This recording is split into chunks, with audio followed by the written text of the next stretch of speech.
Jadi saya ingin coba membawa analisa big data untuk melihat bagaimana media dan kepentingan publik itu berada sekarang ini. Kita mulai dari sini ya, sekilas saja, bahwa kita itu kalau di industri sudah generasi keempat. Okay. Kalau society kita dalam kondisi keempat itu sudah seperti ini yang paling kanan. Jadi kita itu kalau komunikasi itu interconnected, nggak ada hierarki. Sementara beda kalau kita masih di zaman tribal dulu ya. Kalau di zaman tribal, society kita komunikasinya lewat ketua, ketua suku, kepala suku kan, diwakili perwakilan tuh. Kemudian ancient dan seterusnya itu masih ada perwakilan, tapi modern kita sebetulnya sudah interconnected, tidak ada hierarki. Tapi kalau kita lihat generasi demokrasi kita, kan modelnya kan voting ya, setiap 5 tahun sekali. Dan 5 tahun sekali ini ternyata menentukan. Di DPR itulah wakil-wakil yang sudah kita pilih itu, mereka menentukan apa yang menjadi kepentingan kita. Contohnya ini misalnya, Omnibus Law. Omnibus Law itu kurang apa misalnya penolakan publik? Luar biasa. Kalau kita lihat ya, penolakannya dari berbagai macam pihak, segala macam itu. Tapi tidak bisa mengubah apapun yang sudah ditetapkan oleh perwakilan kita. Jadi kalau dilihat seperti ini, demokrasi kita seperti apa? Demokrasi kita yang sudah network society atau yang masih tribal. Jadi kan masih perwakilan. Kita sudah maju, tapi generasi kita masih perwakilan. Yang kita harapkan itu sekarang sudah mulai ada namanya demokrasi 4.0, di mana demokrasi itu interaksi publik, kepentingan publik, itu bisa ikut menjadi bagian dalam proses pengambilan keputusan. Oke, itu kondisi demokrasi kita. Nah, sekarang kita lihat bagaimana tantangan yang kita hadapi di kesana pun juga susah, di sisi yang lain kita punya burden yang lain. Ada namanya computational propaganda. Sekarang ada media, kita kan media online, media massa, kemudian ada media sosial. Di media sosial itu ada computational propaganda, yaitu ada upaya untuk membangun narasi atau memanipulasi opini publik dengan tools-tools yang sifatnya robotik, ya, dan artificial intelligence. Dan itu semua dilakukan menggunakan platform, macam-macam platformnya. Di samping itu, jadi ada namanya computational propaganda, propaganda komputasi ya, yang sudah diplan, diprogram. Ada juga namanya cyber troop, yaitu kelompok-kelompok pasukan ini. Bisa dibayar, bisa tidak dibayar. Yang kalau tidak dibayar itu mungkin sifatnya karena keyakinan mereka, ya mereka mendukung saja keyakinan kesamaan politik. Sedikit yang dibayar, yang lain ikut. Nah, ini contoh cyber troop sejak zaman tahun 2012 ya, sampai sekarang ada semuanya. Nah, mereka yang lakukan adalah sama-sama berupaya untuk memanipulasi opini publik. Yang dipromot itu adalah interest siapa yang bayar gitu, atau promote interest yang mereka dukung. Bisa dari pro government, bisa pro oposisi, mungkin troll ya yang di luar government, oposisi dan mungkin yang lain. Dan kita nggak tahu untuk mempengaruhi opini publik kita ini. Oke. Nah, apa yang terjadi coba?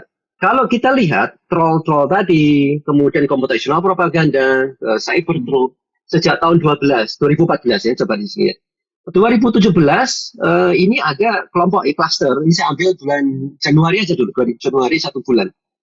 Nah ini adalah mereka, cluster yang pro, waktu itu kata kuncinya Pak Jokowi, paling enak ya, melihatnya pro dan kontra.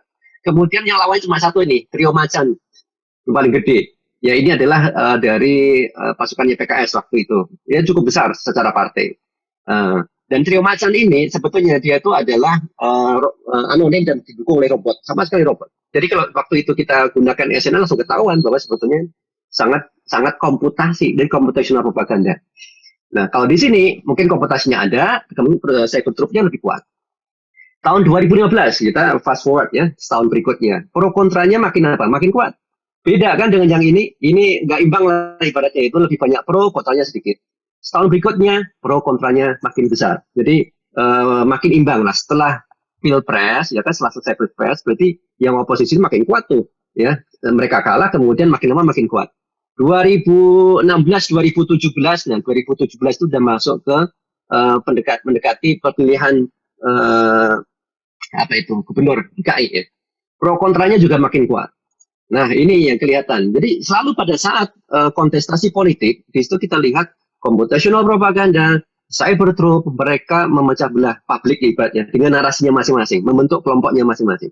Nah ini publik kalau seandainya dalam kondisi ini ada 3 waktu itu masing-masing.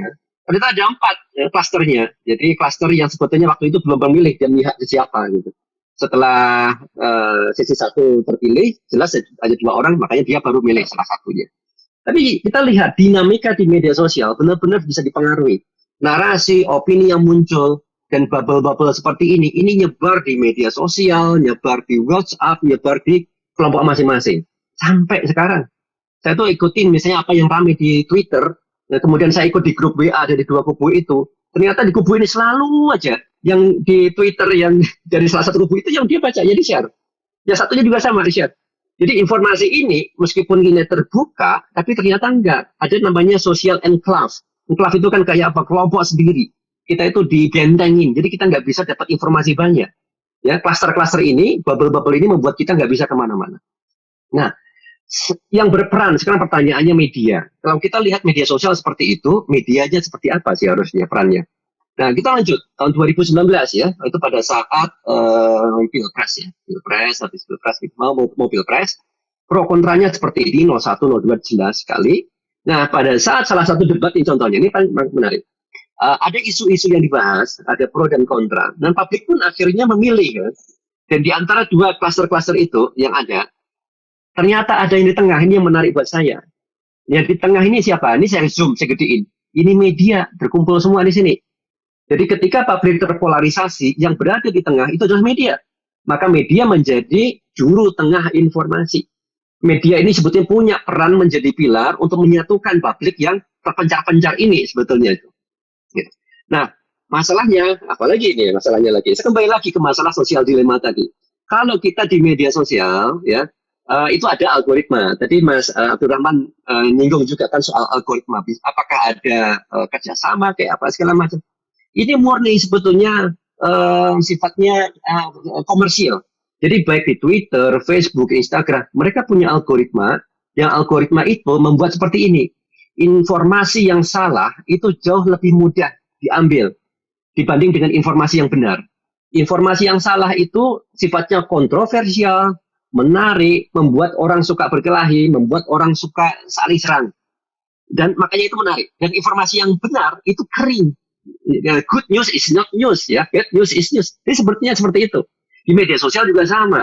Dan akibatnya apa? Karena platform itu ingin dapat keuntungan, jadi kita ingin selalu aktif, dibuatlah algoritma sehingga publik itu selalu disuguhi informasi yang membuat adrenalin mereka itu meningkat. Dan adrenalin meningkat itu adalah informasi sifatnya kontroversial, propaganda, ya, dan yang mengandung hal-hal sifatnya perpecahan gitu. Nah, kalau itu diterus-teruskan dampaknya, ya, ini di film Social Dilemma itu, ya, yang terjadi adalah perusahaan itu pinginnya untung, ya tadi. Bisnis modelnya dibuat, modelnya akan membuat orang selalu perhatian terus, dan perhatian itu ternyata membuat publik lebih mudah terpolarisasi, lebih mudah dibuat radikal, lebih mudah dibuat outrage atau marah gitu.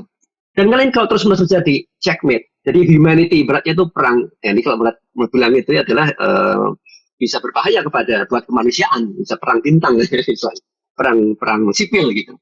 Nah, algoritma itu apa sih sebetulnya? Algoritma yang ada di media sosial itu ini namanya mobocratic algorithm. Jadi algoritma yang mengutamakan mob. Mob itu adalah orang beramai-ramai.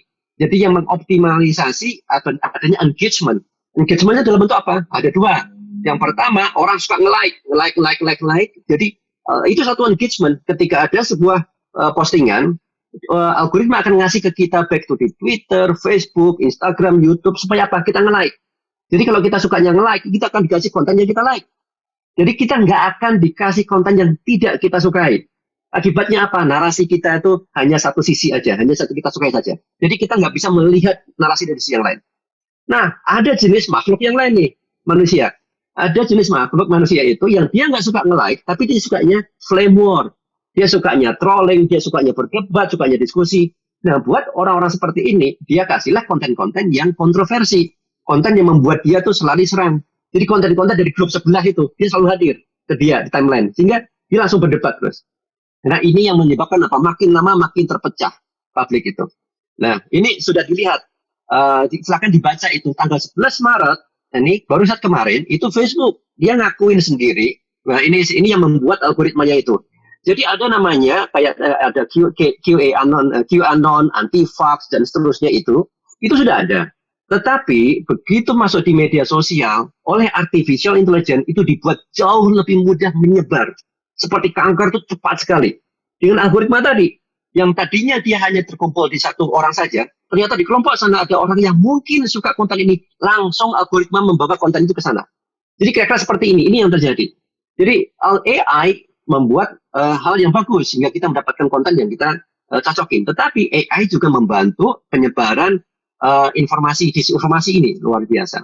Ini dampaknya. Lama-lama kita akan terpecah, makin polarisasi. Di Amerika sendiri tahun 2004 antara Demokrat Republikan bedanya nggak jauh. 2017 sudah makin jauh itu. Apa yang menyebabkan? Salah satunya media sosial. Di Indonesia gimana? Ya kita bisa lihat sendiri. Dari data saya selalu, kalau kita lihat polarisasinya selalu ada. Dan itu bukan hanya di media sosial. Udah sampai di media sosial tertutup seperti WA, kadang keluarga, kadang di sekolah, di masjid, di mana-mana kan. Kebencian itu mulai ada. Nah, ini yang menjadi masalah nanti. Nah, bagaimana di media sekarang? Ini kita coba lihat. Tadi Mas Agus juga sempat menyinggung. Saya tertarik sekali dengan data ini. Barusan aja kemarin. Ini BMKG kan sudah melaporkan tuh. Yang contoh, saya mau lihatin kondisi media sekarang nih ya. Yang kemarin itu sudah ada di BMKG ada warning tanggal 3 April bahwa akan ada dua bibit siklon. Okay. Yang terjadi apa di media? Ini adalah percakapan di media sosial ini ya. Tanggal 3 itu sudah ada informasi tentang siklon ini. Tetapi Atta Halilintar itu jauh lebih banyak diberitakan oleh media. Oke, tanggal 3. Kemudian tanggal 4 itu sudah kejadian. Itu sudah bukan berita lagi, sudah kejadian landing itu si siklon tadi kan di sana. Tetapi pemberitaan kita masih ramai soal datangnya Pak Jokowi dan pernikahan Atta Halilintar. Baru kemudian di sini dia mulai turun kemudian naik setelah ada siklon. Ini kenapa nih naik coba? Kita lihat nih, ya. Jadi kita lihat sudah ada peringatan, mitigasinya juga tidak ada. Ya. Di media sosial pun juga publik artinya apa? Dia nggak nangkep apa yang terjadi. Baru di sini ada berita nih, laporan tanggal 4 itu sudah ada laporan, media pun masih belum, ya. Publik pun juga masih ramai soal netizen itu, soal pernikahannya. Baru kemudian di sini nih, lihat nih. Ada netizen, ada sekelompok netizen namanya K-popers. K-popers itu dia melihat kenapa ini ramai di jam 12 ya. Kok nggak ada berita? Ini pertama kali nih, awal tagar Pray for NTT. Beberapa jam masih belum diangkat, media pun juga belum ramai. Artinya ada K-popers yang memanggil Atta, Kimi, Jihon, dipanggilin semua itu. Si akun ini followernya cuma berapa dia? Followernya kecil dia. Hanya 100 sekian. Tapi dengan kekuatan K-popers langsung naik tinggi. Ya, tanggal 4 April, 5 April naik tinggi. Jadi bandingkan di sini kan 4 April baru kemudian yang di sini 4 April, 5 April baru media ikut ramai setelah trending terus naik.